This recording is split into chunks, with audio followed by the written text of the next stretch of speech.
Most people think they know their rights, and honestly, in a general way, they do. They've heard the Fifth Amendment mentioned. They know the phrase, pleading the Fifth. It's everywhere. They've watched enough TV that they have some rough working sense of what staying quiet means and when it applies. But here's the thing that almost nobody gets right about that right, and I mean almost nobody. The right to remain silent does not start at the moment of arrest. It doesn't turn on when the handcuffs go on. It doesn't begin when an officer reads you a Miranda warning. It isn't stored somewhere waiting for the formal, official, this is serious moment to unlock it. It exists right now, while you're sitting wherever you're sitting watching this, while you're in your car, while you're standing at your front door, while you're having what feels like the most ordinary, low stakes, routine exchange with an officer who just has a few questions. The right is already there. It has always been there, and most Americans, through no fault of their own, were simply never told that. Okay, scenario. I want you to think about what you would actually do here, not what sounds right in theory. You're walking to your car after work. Normal day, normal Tuesday, nothing happened. A police officer approaches you in the parking lot, professional, not aggressive, just walks over, says he's looking into something that occurred in the area a few hours ago. Doesn't involve you specifically. He just wants to ask a few quick questions. Where were you this afternoon? Did you notice anything unusual? What time did you get here? What do you do?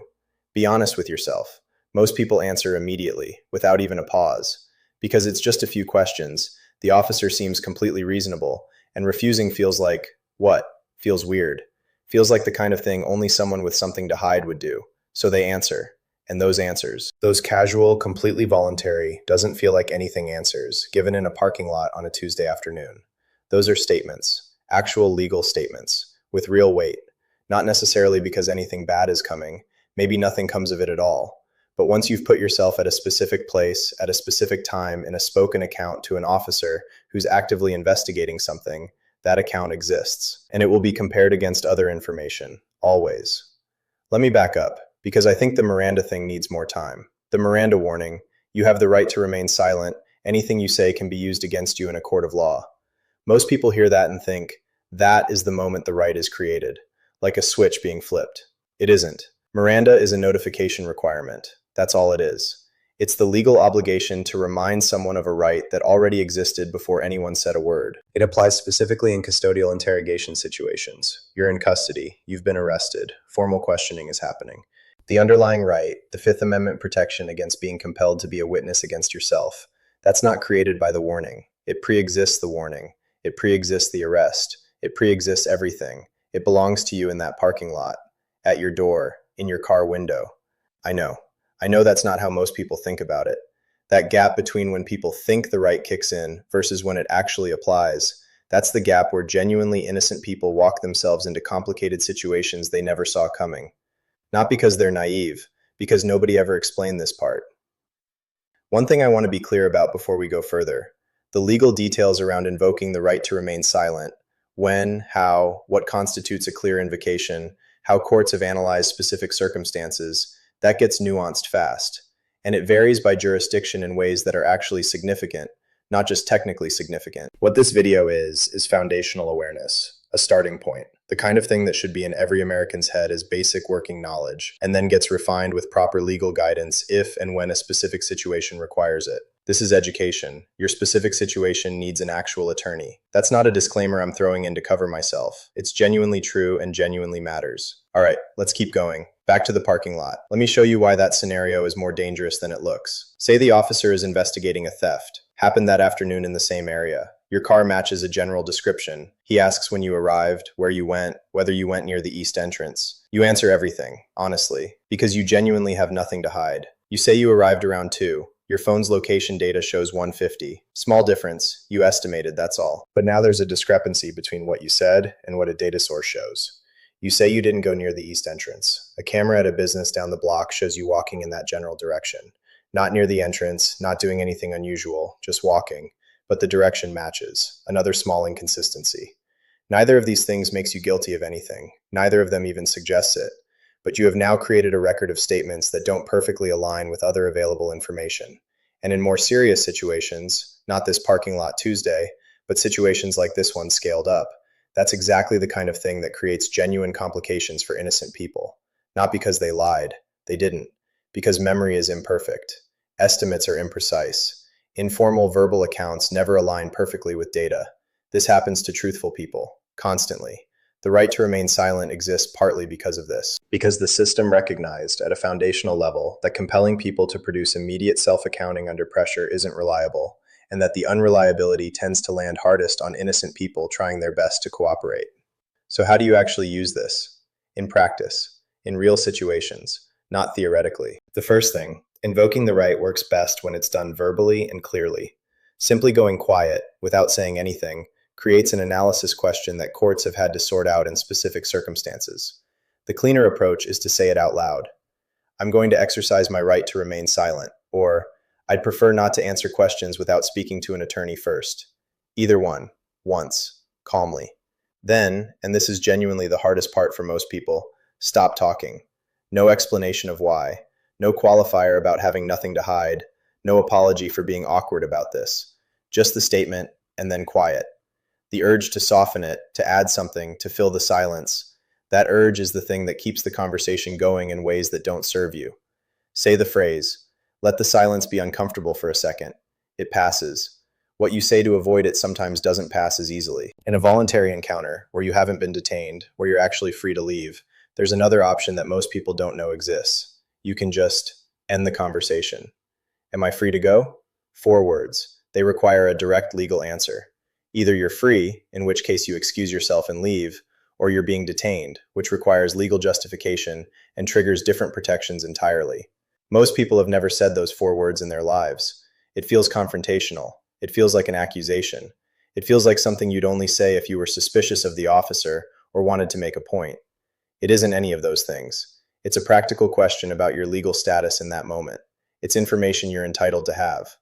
The fact that it feels confrontational is a product of how we've been socialized around these interactions. The feeling is real.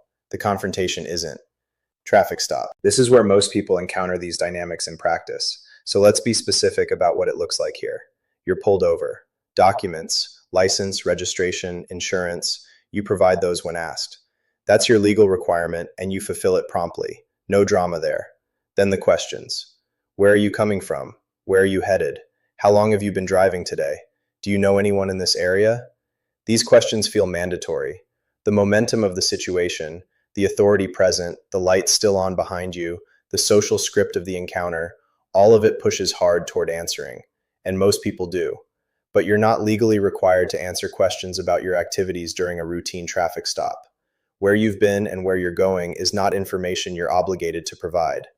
I'd prefer not to answer questions about my activities, said once, calmly, without turning it into a confrontation, without an explanation attached. That's it. The right exists there, in the car window, right there. I want to stay on this for a second, because I think the framing most people have about this right is genuinely backwards. Most people think of the right to remain silent as something for guilty people, something you deploy when you've done something wrong and don't want to get caught. The cultural image is a criminal shutting down in an interrogation room. That image is everywhere. But think about who actually uses this right most consistently in practice. People who understand the legal system from the inside. Attorneys. People who know how statements get used, how accounts get cross-referenced, how innocent inconsistencies become complicated. These are people who've seen the outcomes. Many people with legal training, when they encounter these situations themselves, consistently decline to answer questions beyond what's legally required. And they consistently recommend to others, speak with an attorney before providing a substantive account of anything. Not because they're hiding anything,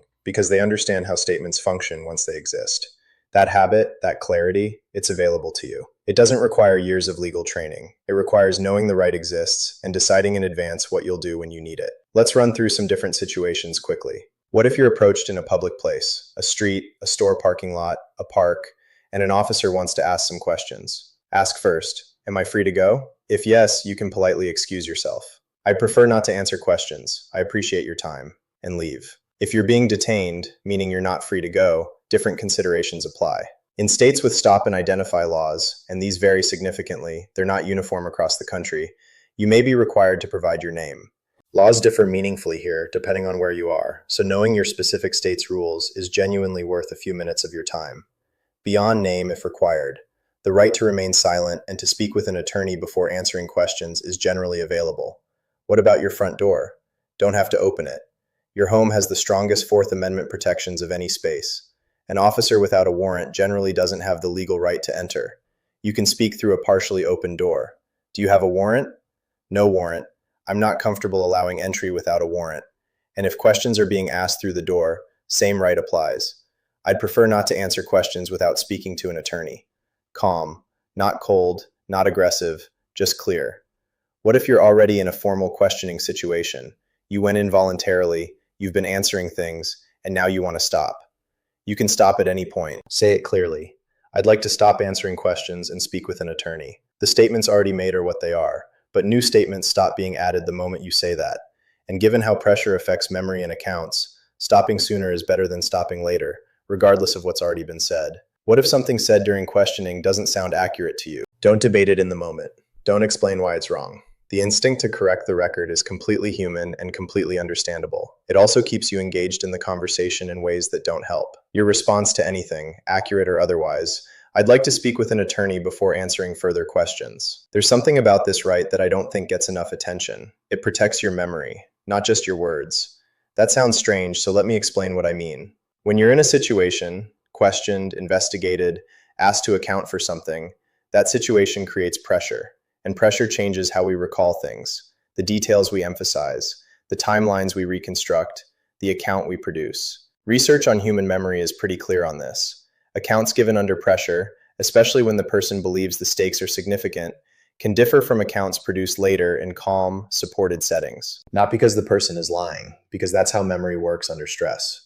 When you invoke the right to remain silent and take the time to speak with an attorney before giving your account, you give yourself time. The pressure settles. Memory stabilizes. What you produce is more accurate, not less. This benefits the accuracy of whatever investigation is happening. The most reliable account isn't the one pulled out under immediate pressure. It's the one given calmly, with support, after time to actually think.